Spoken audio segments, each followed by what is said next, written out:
Buying a home is one of those biggest investments that you might make in your entire life. But how do you make sure that you're making the right choice? Well, there are some key factors that most buyers overlook, and these can either make or break your investment. So in this video, I'm going to be walking you through the most important things that you can focus on when you're shopping for a house, so you can make absolutely the best decision possible for you and your family. Let's dive in. What's up, everyone? My name is Jack Bouvier with the Bouvier Real Estate Group here at eXp Realty, helping you navigate the dynamic Saskatoon real estate market that we have. If you have any questions whatsoever about the process, feel free to give me a call. My contact details are in the description below, along with all my free resources to my website. I'd be more than happy to connect with you and help you achieve your real estate goals. So what a lot of people say is you want to focus on location. Location, location, location. It's important because the neighborhood really does affect the property value and ultimately the long-term appreciation. If there's lots of growing developments and future plans for growth in that area, then if you buy before all that happens, then you're going to be appreciating your property in value, and then hence you're going to be creating more equity in your property in the long term. Also, things like commute times and nearby schools for future family and local amenities impact your daily life. You want to make sure that it fits within your lifestyle. If you like going on runs and you want to be by the river, well, focus on areas like City Park or North Park or Buena Vista Exhibition that are close to the river, that are easily accessible, that you can go for your morning runs whenever you like. Another great thing to consider with the location is to research crime rates in that area. You could just simply type in your city and the crime map, and you'll be able to see exactly what's going on in that area. If there's a lot of crime, if there's a lot of crime nearby, and that just kind of dictates what sort of people are roaming around, maybe looking in your back alley or doing other bad stuff that you might not want to be around and might not want your kids to be around either. You can also search on the city's website the walkability and the bikeability score of that area too, which just shows how many walking trails and how easily accessible it is to certain amenities, the downtown sector, etc. So those are all things that you can consider, and it's super important when you are looking at buying a house. Another big thing is making sure the bones or the structural integrity of the house and the overall build of the property is of high quality. You want to make sure you check any foundation issues, such as any big cracks. Those horizontal cracks are absolutely not good to have, as those are the big foundation structural deficiencies, as those need to be immediately braced and reinforced in order to keep the lifespan of the house long. But if it's a vertical crack, then the structural integrity isn't as compromised as compared to a horizontal crack. However, you're more likely to get a lot of water through that vertical crack compared to a horizontal crack. So both aren't great, but obviously consult with your engineer. I am just giving you my opinion on this, but please consult with a foundation expert if you do have any concerns about the foundation at all, because it is what's holding up your property, and you want to make sure that it is going to last for the long haul. And also, you're going to want to check for any water damage. If in the basement, in the joists, you see any signs of water staining, or even if you're in the main floor, anywhere in the house, if you see staining on the ceiling or any signs of bubbling or anything on the baseboards or carpet stains, or in the bathroom, if you see any stains around that area or any mold, that is a sign that there's been some water damage, and you want to try to find the root cause of that water damage. Was it by a tenant who left the tap on for too long, or the tub overfilled, or was it from the roof leak and maybe the shingles need to be replaced and it's coming through the attic, or is it something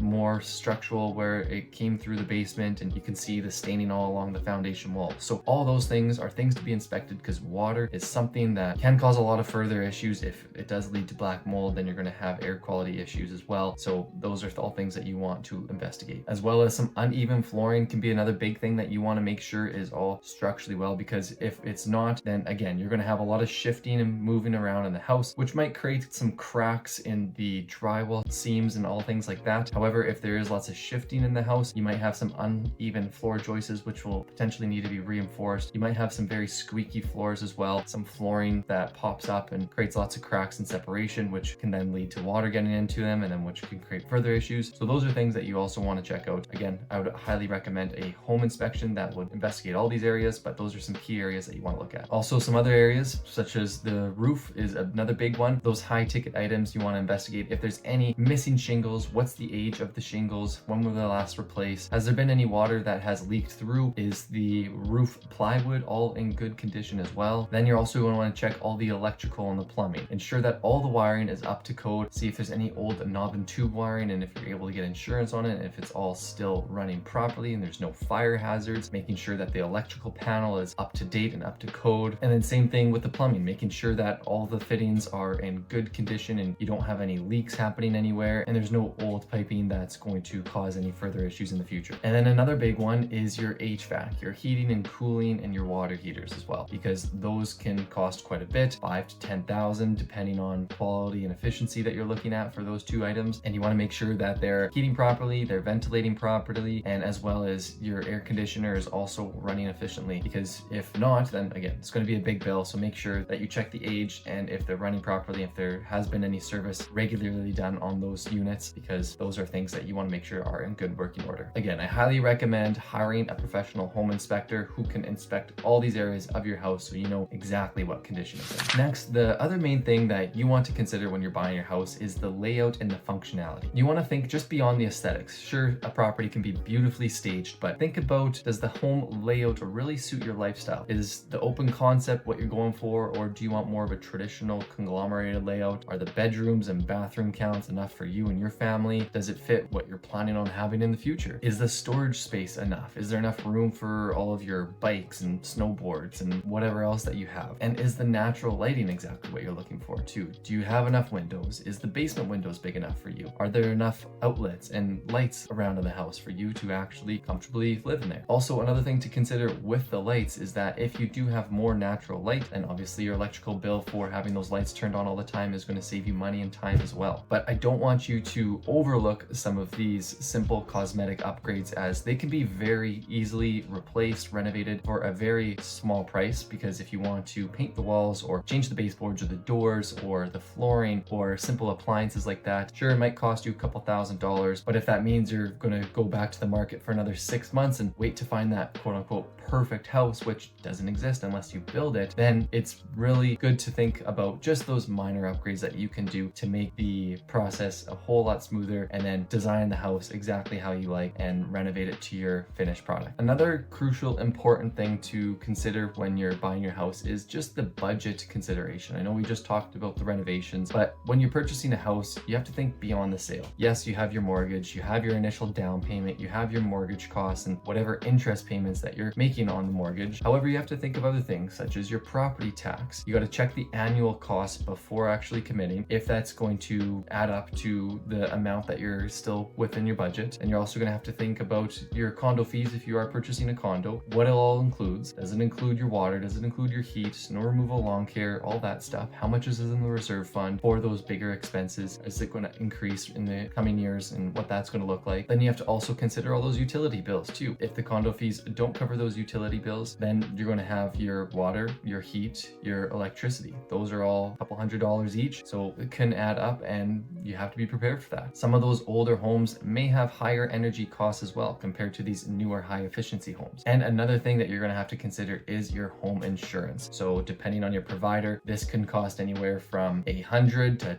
$2,000 to $3,000, depending on if it is a bigger home that needs more to insure. So make sure you talk to your insurance provider or your bank to see if they can provide you that insurance, and make sure that you are protected. So factor on all these costs: your mortgage, insurance, your taxes, and your utilities or condo fees. Tally it all up. That's what you're expected to pay on a monthly basis. I would advise you and recommend to go through your whole financial picture and see what you're comfortably willing to pay in a monthly basis for your home. Not just your mortgage, but all of your expenses. How much do you have left over that you're willing to expense for your house? And is that enough that you can actually go ahead with for the purchase price that you're looking to buy? So make sure you track all those expenses and make sure that it's within the comfortable amount that you're willing to pay. And then lastly, the important factor that you're going to want to consider is the resale value or investment potential. Because at the end of the day, your house is one of your biggest investments that you're going to be making, and you may or may not live there forever. So you want to consider what is the future potential of this asset, as you will be gaining equity over the years, hopefully. And so you want to consider, is it a strong appreciating area, or is it an area that is trending on the downturn? You can certainly trend historical appreciation rates for certain areas. You're going to want to consider potential other unique features such as houses with extra parking or finished basements, secondary suites. These all help your property retain value better for the long term. You're also going to want to consider maintaining your property as time goes on, as there is lots of wear and tear in the property, such as potential flooring cracks and paint and light fixtures and cabinets that get worn down and whatnot, but make sure that you consider all those things that need to be upgraded over time, making sure that you service your furnace, your water heater, checking all the plumbing, making sure that it's all in good condition as well. Even if you're not planning on selling soon, it's always important to consider your home's resale value before you purchase, as you don't know exactly what the future is going to hold. House shopping does not have to be overwhelming when you focus on the right things. If you need extra guidance to find a home that checks all the boxes, feel free to reach out to me. My contact details are in the description below. I'd be more than happy to help you out, help you find that dream house that you're looking for. And until next time.